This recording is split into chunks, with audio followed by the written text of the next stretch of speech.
Next up on the show, we turn our attention to Saratoga and we bring in Nick Tammaro from InTheMoneyPodcast.com and elsewhere to do so. These segments sponsored by our friends at Adelphi Racing Club. Thanks so much to Adelphi.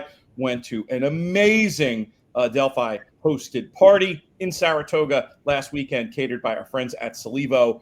It was awesome. It was a who's who. It was so great getting to meet so many old friends, re-meet old friends, meet new friends, and just see exactly what Adelphi is all about. This idea of like-minded individuals. These people love racing. You join Adelphi Racing Club. It is a one-way ticket to becoming a racing insider.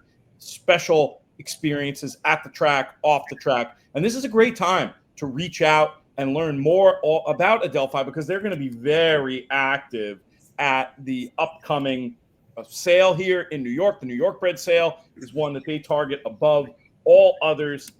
To learn more, make sure you check out their website, which you can go to adelphiracing.com. This is a great time to get on their radar, on their list. Team member will reach out to you.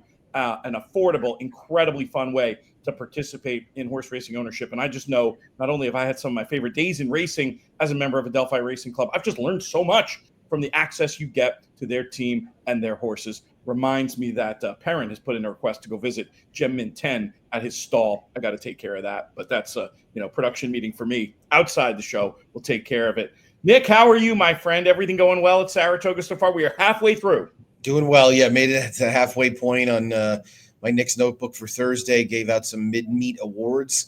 And so, looking at the second half of it, obviously action heats up quite a bit with the Travers right around the corner. So it's pretty hard to believe we're already halfway through. It is nutty. Nick's notebook is available for our In the Money Plus people. Lots of extra content on there if you want to check it out, inthemoneypodcast.com/plus. But if you just want to read Nick's selections every day, you get a chance to do that for free over at the aforementioned just inthemoneypodcast.com. Let's talk about this Saturday pick six. It kicks off with race number 7, an allowance race on the inner turf. Who do you want to use in here?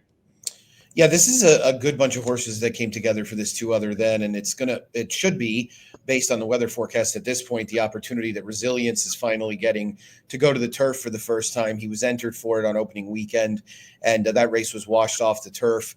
He eventually finished 4th after a really bad stumble from the gate and a slow break, and now he lands on the rail, which is a coveted spot, going a mile on the inner turf.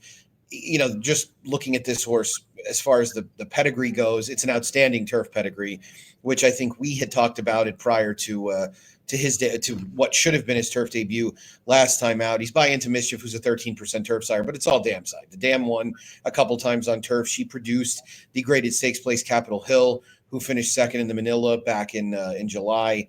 And the second dam was Tranquility Lake, who really needs no introduction to pretty much any long-term racing fan, a multiple graded stake winner for Julio Canani. So there's a big influence of the old barn of Marty and Pam Wygott in this pedigree. So this horse should take to turf. I watched his turf work back on June 27th. He had 1 solo and 1 in company.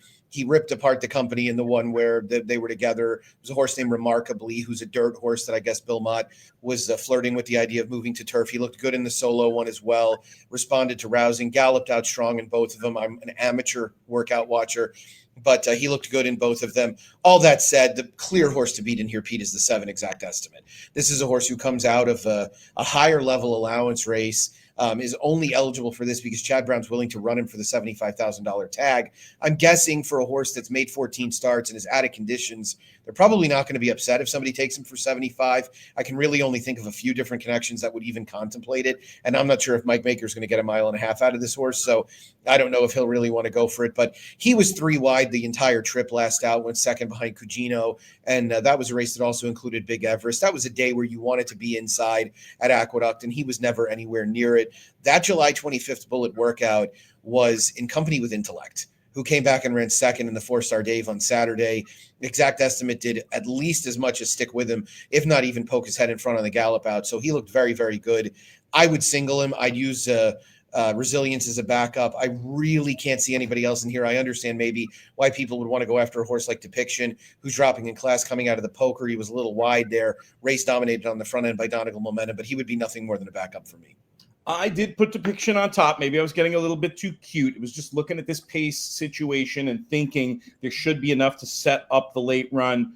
It's a very simple case that I'll make. I've been running against better and has competitive figures, but I will use exact estimate equally. Looks a must use, just figures and form. I think incredibly well spotted and should get a great trip, stalking and pouncing, even if the pace is fast. I do not mind the idea at all about throwing in resilience as a B if and where you can afford to do so. Let's go to another allowance race, this one on the dirt, going 6 furlongs. The 2, Damon's Mound, obvious favorite. I want to have on side at least and perhaps press. Third off the bench, obvious quality, good figures. And I also love the trip this one's going to get in a race where the pace looks just even. I think should be able to establish good position. And I'm not sure the others are going to match him for finish. Are you with or against Damon's Mound? Let's start there. I have nothing against him. This is a horse I've always kind of liked, and he's done well since he got into Bill Mott's barn. Just a handful of starts, obviously a little overmatched last time out in the Vanderbilt, but he got a 2 on the Thoroughgraphs that day, which would put him very much in line with what was necessary to win this race. So I would say he has to be considered a major contender. All right. Who else you like, or is it a single and move on? No, I think there's a little. I mean, I'll admit I might be a little bit of a sucker for this horse, but I have to use Surveillance on the outside. He's a horse that is a stakes winner at Saratoga. Granted, it was an off the turf race, but he's been running against the likes of Bring the Band Home on the turf, Book 'em Dano on the dirt. He's run against the best horses, basically sprinting on either surface. The blinkers come off, which I think is a good thing. They did not help him last time out at all, and it almost looked like they hindered him getting out of the gate. He drew perfectly on the outside. He should be able to stalk and pounce. And Linda's quietly had a great meet, right? Over 230 ROI, winning at a roughly 20% clip. Got another win on Wednesday afternoon. We're taping this Thursday. And so I thought this horse was very live. I feel like one of the challenging horses in here, and one of the things that's difficult about using the Thoroughgraph sheets and handicapping, is that the Parks Thoroughgraph figures are all way too high. Correct. But Maximus Meridius has backed up some of his Parks figs in New York. So it does make me a little bit concerned. And I'll admit, Pete, that Butch Reed has become an almost must-use for me when he ships into New York. He's done very, very well. So it's not quite so chalky. I would probably use Maximus Meridius. My worry with Damon's Mound, and again, I'm not against him at all. I did not watch his last workout back, which I will before I finish handicapping, is the inside draw is tough, because now he's going to be under the gun from the start. But the positives are that obviously he is quick. He's getting Lasix. He has Flavian Pratt from the inside. So there's certainly a lot to like. If there was more pace, I'd worry more about the inside draw. That's where I feel like more of an even pace. He might be able to get position without having to use too much gas to get into that spot. We'll see if I'm right. Yeah. And the thing with the Parks figs, just to, we do have some new people around here, especially in our YouTube audience. We're on the podcast here, and we're also on the In the Money Media YouTube channel. Parks, historically, the inside isn't where you want to be. So my hypothesis would be that the wide trip, which is what you want in those figures, the sheets, they are giving extra credit potentially to horses on the best part of the track. And that's one of the reasons why that methodology sometimes, look, I like looking at it. I look at it from time to time, but sometimes makes my head explode. Is that what it's about? Is that why you think those figures are too high, or do you think there's something else at play? Yeah, I think that's fair. The other thing, too, is that, and we used to discuss this when I made Buyer Speed figures with a place like, at that point, it was known as Indiana Grand, but now Horseshoe Indianapolis is a place that the parallel time chart was just off.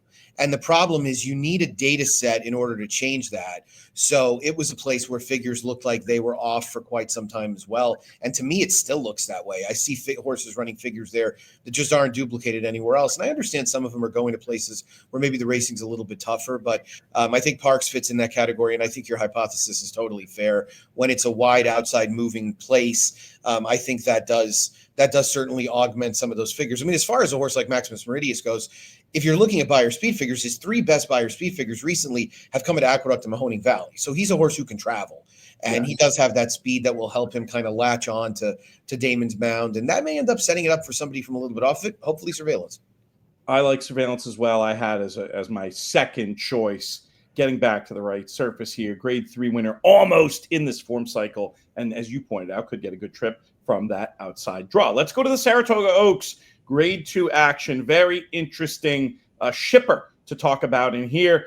Go Boots. This one coming out of the Oaks massive drop in class to the Saratoga version, to put it mildly. Of course, I reached out to Rob Dove, one of the top 10 pro punters in the UK today, to get his sense of what kind of figure could be expected from Go-Go Boots based on those better races. He said what I sort of came up with independently, 85 to 90 would be very competitive, not a huge cinch or anything in this spot, but has done well left-handed. So many horses just don't handle Epsom. I'm just not worried about that race. Dove did make the point that this is a long striding individual, and he had some questions about firm, some questions about tight turns, but at least this is the outer. I went ahead and put on top. I also like number 1, Opulent Restraint, obvious claims, possible lone speed. I was just thinking Pratt might be able to get her to settle down a bit more early than Rosario did last time. I was going to play around 3-1. Very curious to get your thoughts on it. This is one where I could see including some more based on more information that we get as we get closer to post time. Yeah, I watched the Ribblesdale back, and she did get into a little traffic when she was starting her move. You kind of alluded to it with the long striding comment. I think 1 mile and 3/16 is a little short for her. And I worry that Jose Ortiz is going to have a hard time motivating her in the first half mile, and that might be problematic. So that was my big concern. You know, this is the kind of horse that back in the day you loved getting Lasix for the first time because you never knew how much that might pep them up a little bit. I don't know really equine physiology well enough to give a good, accurate assessment of it, but it's not part of the game now. And she is kind of the funny horse that's 2 for 2 on synthetics and 0 for 3 on turf, of course, but her 3 turf races have come against top-notch competition, all group races. Obviously, the Epsom Oaks was much too tough. She pretty much trailed the field the entire way around there, but it was a bounce-back effort last out. Now it's at 1.5 miles. The other thing, too, Pete, is that she has no workout since she came over, so I'm guessing Miguel Clement got this filly probably not that long ago. And, you know, there's an impetus for Miguel to win as many races as possible, obviously, as he takes over for his late father. But this is for Bobby Flay, who is a high-profile client and has had success in the past with the Clements. So she's sort of a use for me, but not I don't really love her. I respect Opulent Restraint. My worry about Opulent Restraint getting away with it easy on the front end is what is Totally Justified going to do, right? Doesn't Totally Justified kind of have to latch on to her? I sort of fell in love with Laura Lynn in this race. I think Laura Lynn is probably even better than she looks on paper. The Memories of Silver with a comeback race, she had a very good trip, but if you watch that replay back, every time Kendrick asked her to go, she immediately goes. He asked her to move through on the inside early. She moved through on the inside. He asked her to move through again on the turn. She went. She faced off with Opulent Restraint and upper stretch, wore her down. She was getting a little tired late. The only real worry to me here is the 1 mile and 3/16. I don't know if she can really tack on that much extra ground. It's going to be an in Graham I trust kind of move, figuring that he's the type of trainer who can do it. But did you look up the speed figures and the subsequent performances from the Penn Oaks? I was going to ask you about that figure because it's very light on Beyer. Timeform has it higher. When you interrogate it, what do you see? It's way too low. Okay. The comebacks I'm talking like there are 2 comebacks that are 10+ point improvements. I mean, it was so slow early. That's very logical. That would be a hard race to make a time figure for. Correct. And obviously making a final figure is very hard in a slow paced race. It was also on a yielding turf course, but Candy Quest next out +11, winning the Ontario Colleen, Raining Flowers +18, finishing 3rd, beating a neck in the Lake George. Bessie Abbott has not run back. Pure Majestic, at least in her next turf race, 6 points better. So that's probably supposed to be somewhere around an 86 to an 88. And that's right there. I can say it at this point because I'm not employed by them. Somebody in the Beyer team should have noticed that already. Right. Somebody should have seen those figs come back that much quicker. And I'm guessing that this is a fig that's going to go up probably. And look, even if she runs second and gets an 84, that number should be higher, because it was a tough number to make. And I'm usually what they do is they put a notation in the system with a character of some sort that alerts them in the future to look back at that number to make sure that it's as accurate as possible. Ultimately, for me, I mean, I did see the figure discrepancy. Timeform had the equivalent Beyer of Timeform would be 84 there. And with the slow pace, I was saying you could blue sky it. It was the distance ultimately that made me say, I'm not sure. You are talking me into definitely, and I will even in the notes I sent around In the Money Plus now have the 6 in my reckoning of the race. Sounds to me like your 6 is an A, 1 and 3 is backups, or yeah. Yep, I think that's exactly where I'd be. The thing about the distance that made me ultimately tip in her direction, I know it would have been 2 weeks earlier, but Graham could have run her in the Lake George at a mile and a 16th. Yep. So the fact that he wanted to go here, yes, it's for a lot more money, but and it's a grade 2 versus I believe a grade 3. So that's what I'm kind of hoping he's looking at. Yeah, for me, I think you're the key point you made is in Graham we trust over the years, trusting him with these type of decisions. You do well. Give a positive ROI. Yeah, exactly. Questioning him there could be costly. So that one will be. I'm going to not have much of an opinion there. I'm going to try to use all three of those and see if we can still manage to pick up some equity as we head into the Sword Dancer Grade 1 Turf Action Breeders' Cup Win and You're In action. Very excited to get your idea of the winner here. Well, just when you think, hell, nobody's going to run against Far Bridge. There was only 4 in the Bowling Green, and, it's just going to be a walkover. Here comes Charlie Appleby out of nowhere with 2 very live horses. And obviously, we're very familiar over here with Nation's Pride. He's pretty much spent the majority of his career in America. Would be making in this spot his 4th start of 2025, a campaign that I'll admit, Pete, I did not remember this horse running in the Pegasus Turf. But he did so, and he was the beaten favorite at 5-2, a race that was ultimately won by Spirit of St. Louis. He wasn't very good in there. And I guess he kind of bounced back in Bahrain and at Maidan before running poorly in the Dubai Turf. I've never been a big advocate for Nation's Pride at a mile and a half. I don't really think he wants to go this far. I think he ultimately tops out a little bit shorter. I'm a little bit surprised they didn't go for a title defense in the million, especially given that I think the one El Cordobes is actually the better of these 2 Appleby horses, at least at a mile and a half at this stage of the game. I thought this horse's win last out in the Princess of Wales's was very good. Yes, he comes back quickly. That's probably the biggest concern. But again, this is one of those where you're going to have to kind of trust Appleby. So I don't think the balance of the field can win any of these other horses. So I'm going to use the 1 and 6 as A's. And I would use Nation's Pride as a C because, again, I feel like he's proven pretty clearly his best trip to me is going a little bit shorter. I thought this was an opportunity to press Far Bridge and let Charlie Appleby make the market for me. And these could be famous last words. I mean, feels like with Nation's Pride, you see they'll do this over there, pretty frequently, where a horse has clearly lost a step doing what they always did, and then they'll change up the trip to try to see if that can bring them forward. Right. I think that's what's going on with Nation's Pride, and I don't like that one bit as a horse that's going to catch all manner of money. And El Cordobes, certainly a contender, but I just thought was going to probably be overbet relative to what I think is modest form compared to some of these Applebys that have come over here and picked our pockets.